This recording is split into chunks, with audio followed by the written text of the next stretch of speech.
La fuente de la vida. Un viaje a través de los siglos y la historia de la humanidad.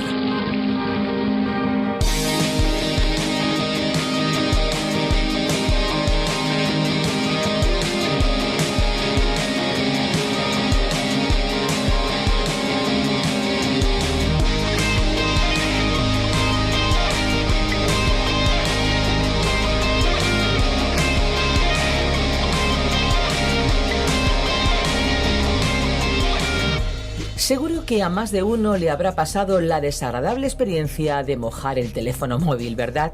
Ponerlo en la lavadora o que se caiga en un charco son cosas que pueden pasar. La mejor manera de secarlo es poner sus componentes separados en un frasco de arroz y no dejarlo expuesto a la luz solar. Es una medida casera muy eficiente, aunque lo más indicado es llevarlo al técnico si no se soluciona el problema o solicitar la garantía. Le damos la bienvenida a una nueva edición de La Fuente de la Vida. Gracias por acompañarnos cada día. Gracias por ayudarnos a crecer en esta relación que tenemos con ustedes. Gracias, muchísimas gracias. Esperanza Suárez les habla desde este lugar. Crecer diariamente en nuestra relación con Dios podríamos decir que es la tarea más importante de la vida. Porque Dios quiere que nos acerquemos a su presencia y que nos dispongamos a conocerle cada día un poquito mejor. ¿Y qué cosa mejor que conocerle a través de su palabra? Con nuestro programa La Fuente de la Vida queremos crear una comunidad gigante de cristianos por todo el mundo que escuchen el estudio que realizamos a través de la radio. Nuestra página web lafuentedelavida.com o la aplicación A Través de la Biblia son muy útiles en esta labor. Dentro de esa comunidad de cristianos que quieren conocer más a Dios, pues nos animamos unos a otros, nos amamos unos a otros y sobre todo crecemos juntos en la fe y en el conocimiento de la palabra de Dios. Hay diferentes figuras que simbolizan algunos elementos importantes y claves de la fe cristiana. La paloma, que representa el Espíritu Santo, el pez, que simboliza también la fe de los cristianos. Y también la cruz. Esas dos líneas que se cruzan formando la cruz representan la estructura de madera en la cual clavaron las manos y los pies de Jesucristo y donde le tuvieron colgado desnudo y sangrando delante de aquella gente hasta que murió. Fue en una cruz donde Jesucristo fue cruelmente ejecutado. ¿Por qué recordar algo tan trágico? Sencillamente porque fue un acontecimiento crucial para toda la humanidad. Con la muerte y resurrección de Jesucristo, la muerte, que es la paga del pecado, fue derrotada y ahora el perdón de los pecados se obtiene a través de Jesucristo, que se sacrificó para la salvación de la humanidad, de cada uno de nosotros, pero que volvió triunfante. Eso nos lo recuerda la tumba vacía. Vamos ahora a conocer más de esa victoria cuyo símbolo es muy sencillo, pero cargado de un significado especial. Pues sí, vamos a acercarnos hasta el capítulo 27 de Mateo y el principio del 28. De esta manera terminamos nuestro viaje por el Evangelio de Mateo. Sigan con nosotros en esta singular travesía por los libros de la Biblia. La Fuente de la Vida. Hoy estudiaremos Mateo capítulo 27, versículo 50, hasta el capítulo 28, versículo 20. Nuestro programa anterior culminaba con el relato del momento en que Jesús entregaba voluntariamente su vida. Decía el capítulo 27, versículo 50. Entonces Jesús, clamando otra vez a gran voz, exhaló el espíritu. Vamos a continuar con nuestra lectura leyendo el párrafo que relata los incidentes relacionados con su muerte. En el preciso instante en que Cristo murió, sucedieron cosas extraordinarias. Una de ellas fue un terremoto y la otra, que el velo o cortina que en el templo separaba el lugar santísimo del resto del templo, se rasgó en dos partes. Leamos el versículo 51. Y he aquí, el velo del templo se rasgó en dos, de arriba a abajo, y la tierra tembló y las rocas se partieron. En aquel lugar santísimo solo podía entrar el sumo sacerdote una vez al año, llevando consigo la sangre de las víctimas sacrificadas para ofrecerla por sus propios pecados y por los del pueblo. Observemos que la cortina fue desgarrada no desde abajo hacia arriba, sino al contrario, comenzando por arriba y hacia abajo. Fue rasgada por Dios y no por ningún ser humano, y este velo o cortina es como un símbolo del cuerpo de Jesús. Cuando su cuerpo fue desgarrado sobre la cruz, cuando Él estaba pagando el castigo por tu pecado y el mío en su propio cuerpo, entonces se abrió el camino a la presencia de Dios. Por lo tanto, tú y yo no necesitamos que un sacerdote o un predicador vaya en nuestro lugar a la presencia de Dios. Podemos acudir directamente al trono de Dios por medio de Jesucristo. Tenemos que enfatizar que la única forma en que podemos llegar al Padre es por medio de su Hijo. El apóstol Pablo lo expresa así en su primera carta a Timoteo, capítulo 2, versículo 5. Porque hay un solo Dios y también un solo mediador entre Dios y los hombres, Cristo Jesús, hombre. Pero el relato de los eventos extraordinarios continúa. Leamos los versículos 52 y 53. Y los sepulcros se abrieron, y los cuerpos de muchos santos que habían dormido resucitaron. Y saliendo de los sepulcros, después de la resurrección de Jesús, entraron en la santa ciudad y se aparecieron a muchos. Este suceso solamente es mencionado en este libro de Mateo. Como es lógico, nos hubiera gustado que el relato hubiese sido más detallado. Solo puedo decir que yo creo que todo ocurrió tal como este escritor nos lo describió y que todos los que resucitaron, tal como lo explica el apóstol Pablo en su carta a los Efesios, capítulo 4, versículos 8 al 10, fueron parte de aquel gran grupo de prisioneros que Cristo llevó consigo en su ascensión al cielo. El terremoto mencionado en el versículo 51 fue inteligentemente controlado y no fue fruto de la casualidad, porque hizo que se abriesen las sepulturas y muchos cuerpos de creyentes que habían muerto resucitarían después de la resurrección de Jesús. Como hemos leído, hubo muchos testigos de este acontecimiento. Continuemos leyendo el versículo 54. El centurión y los que estaban con él custodiando a Jesús, cuando vieron el terremoto y las cosas que sucedían, se asustaron mucho y dijeron: «En verdad, este era Hijo de Dios».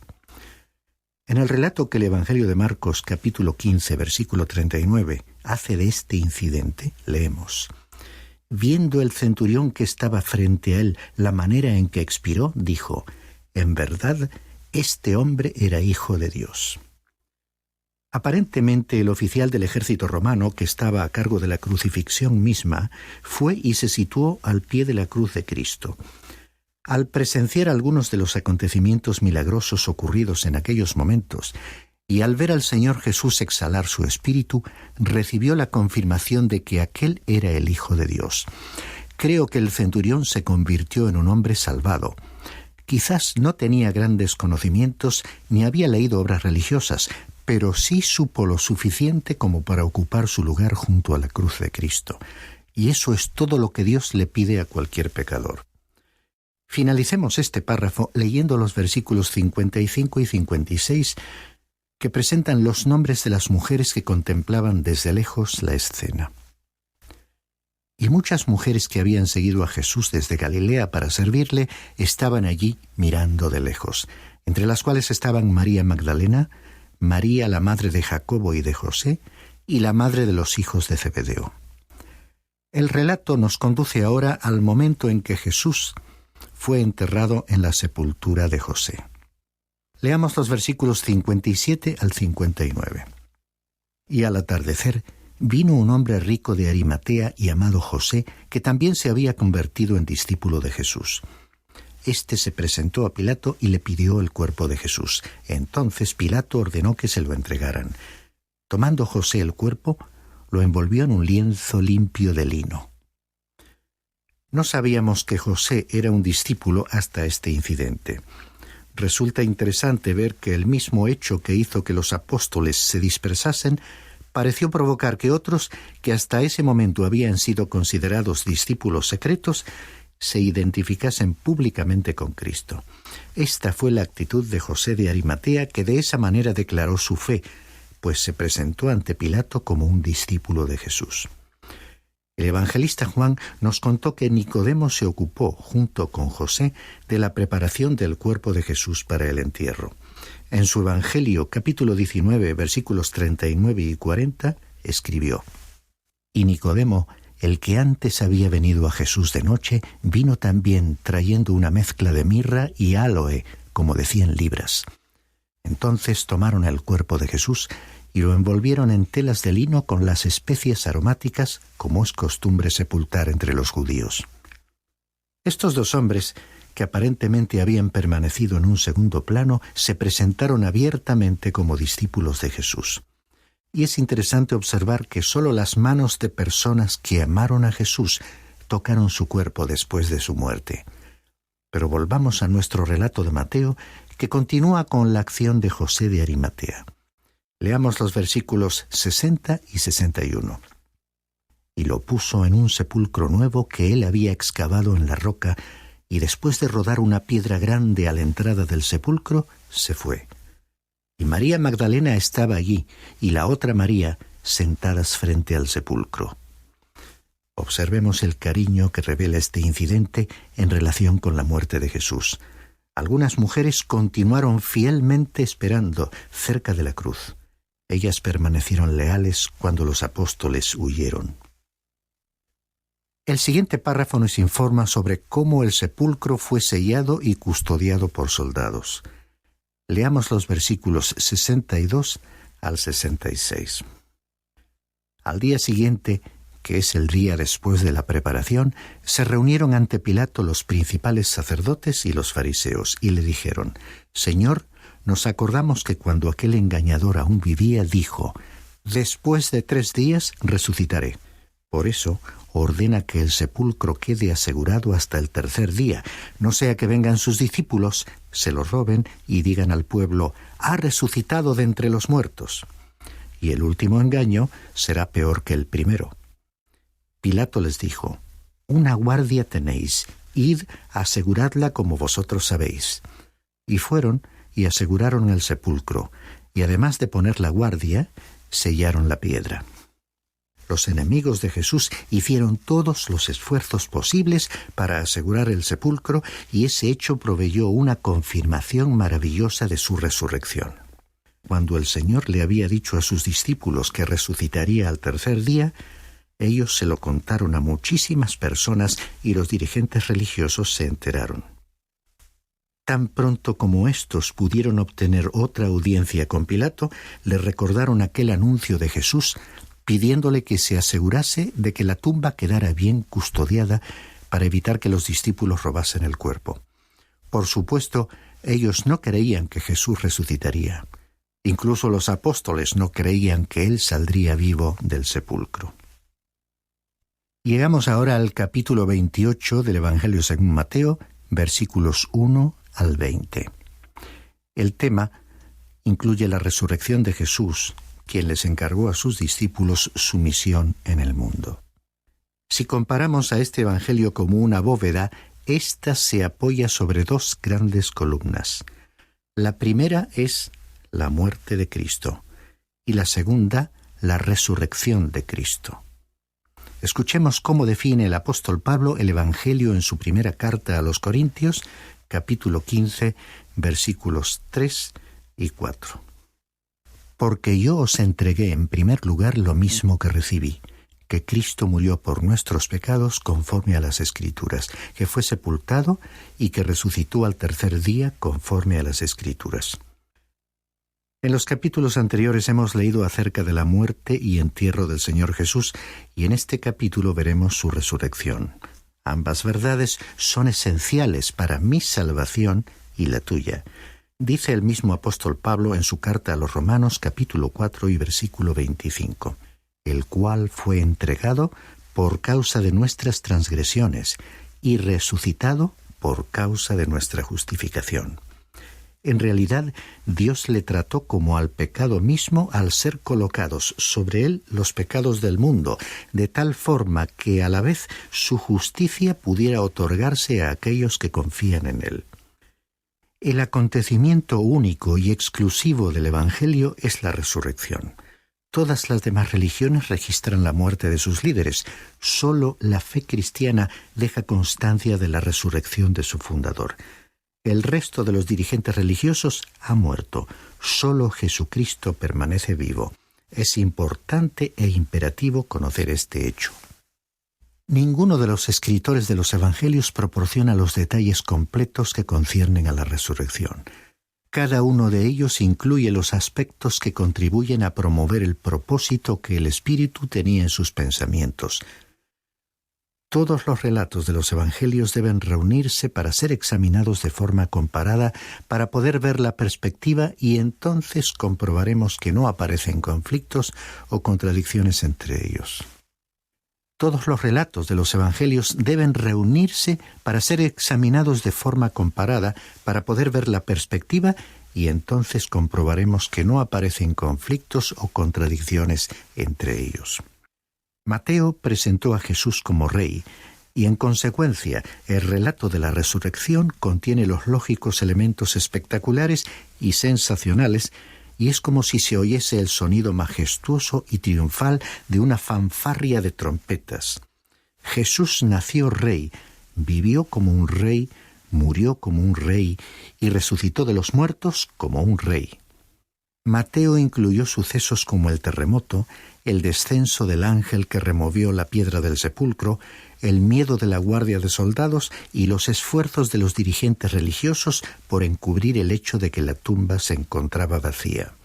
Si comparamos el relato del Evangelio según Lucas con el de Mateo, vemos que el de Lucas se caracteriza por ofrecer un estilo tranquilo y atenuado. Las mujeres vinieron al sepulcro en la quietud de las primeras horas de la mañana y la piedra ya estaba removida.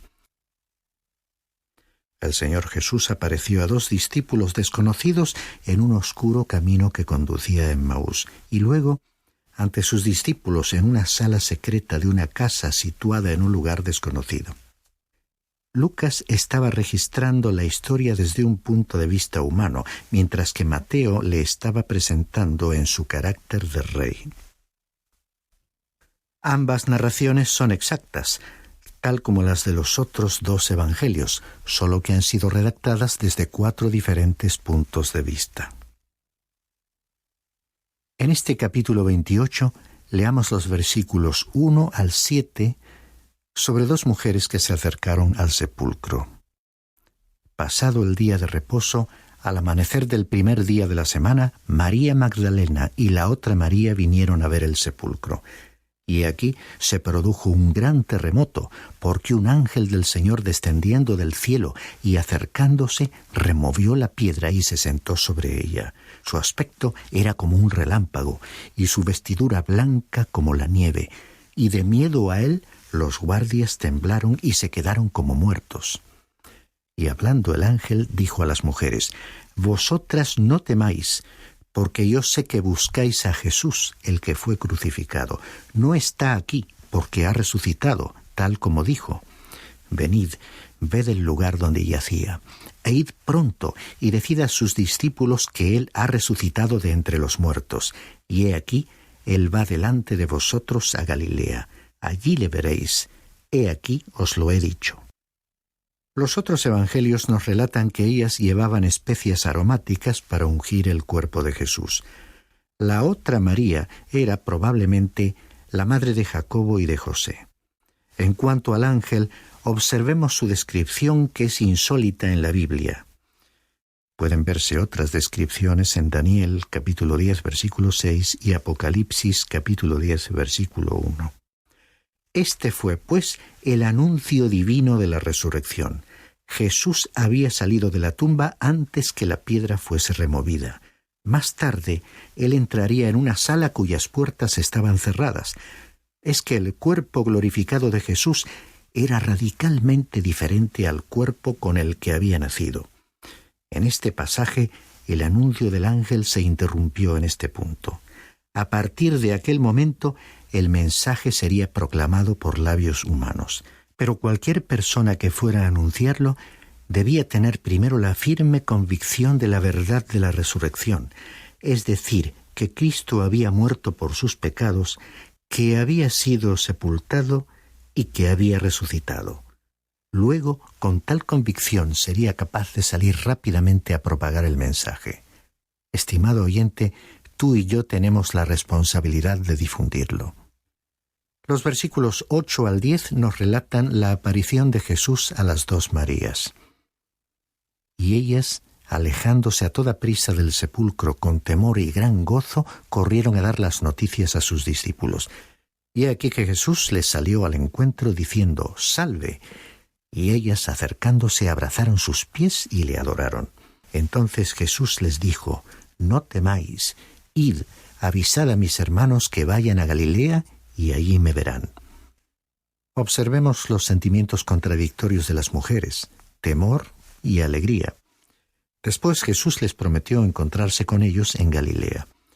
Leamos los versículos 11 al 15 que nos relatan cuál fue el pretexto de los soldados de guardia.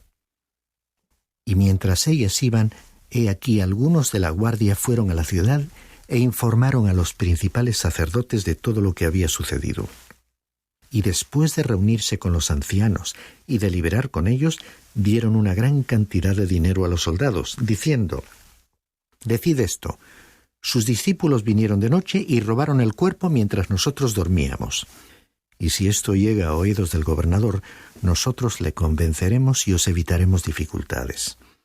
Ellos tomaron el dinero e hicieron como se les había instruido, y este dicho se divulgó extensamente entre los judíos hasta hoy. Aquella explicación no era muy creíble.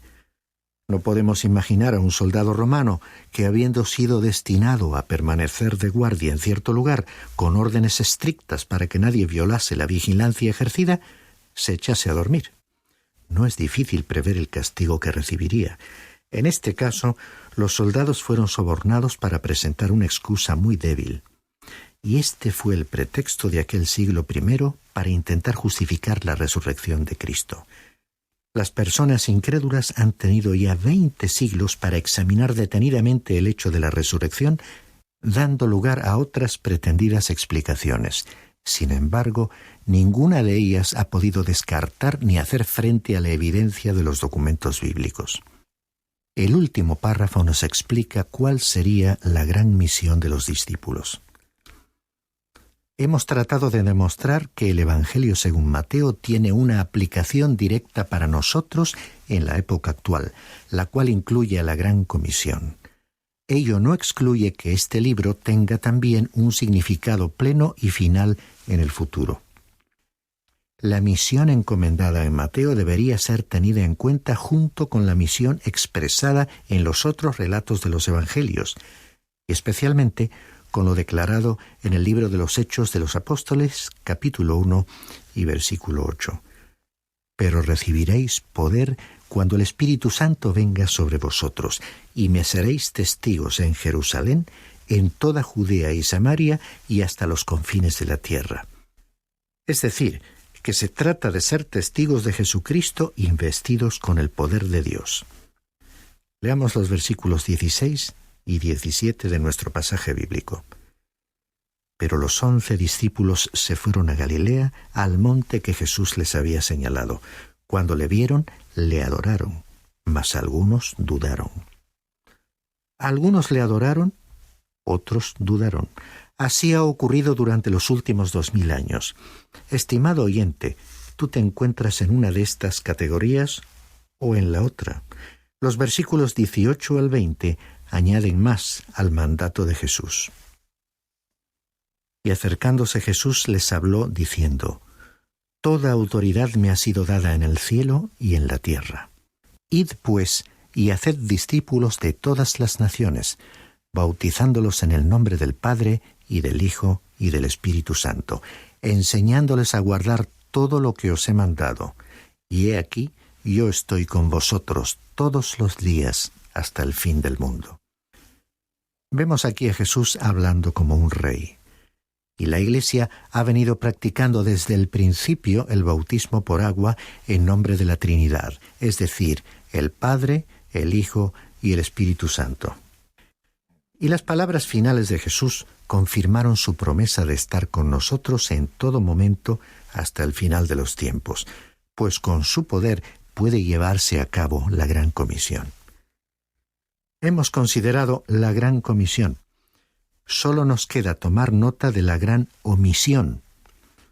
¿No has observado que Mateo omitió el relato de la ascensión de Cristo? ¿Por qué? La razón evidente es que el reino se establecerá aquí en esta tierra, y este escritor interrumpió su relato dejando al rey en la tierra para enfatizar que este es el lugar donde él reinará. Estimado oyente, él vendrá otra vez a esta tierra como Rey de Reyes y Señor de Señores. Al finalizar el estudio de este libro, te invito a que creas en él. Podrás sentirte salvado, perdonado por Dios, y tal como Jesús prometió, podrás experimentar dentro de ti su presencia constante en esta vida humana, su influencia en las circunstancias que te rodean y la seguridad de su presencia en la vida eterna.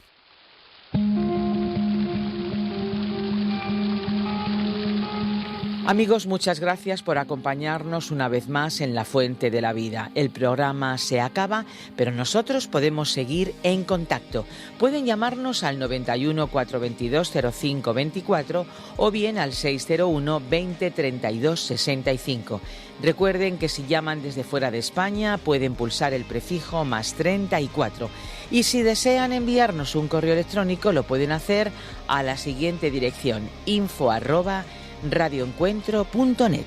info@radioencuentro.net. El programa de hoy y los anteriores están disponibles en nuestra web lafuentedelavida.com o bien en la aplicación La Fuente de la Vida, que se puede encontrar también con el nombre A Través de la Biblia. Nos despedimos ya, pero no sin antes recordarles algo muy importante. Hay una fuente de agua viva que nunca se agota. Beba de ella. Muchas gracias por ver este vídeo. Suscríbete al canal si aún no lo has hecho y activa las notificaciones para no perderte las novedades de La Fuente de la Vida. Te esperamos. Este ha sido un programa de Radio Transmundial producido por Radio Encuentro, Radio Cadena de Vida.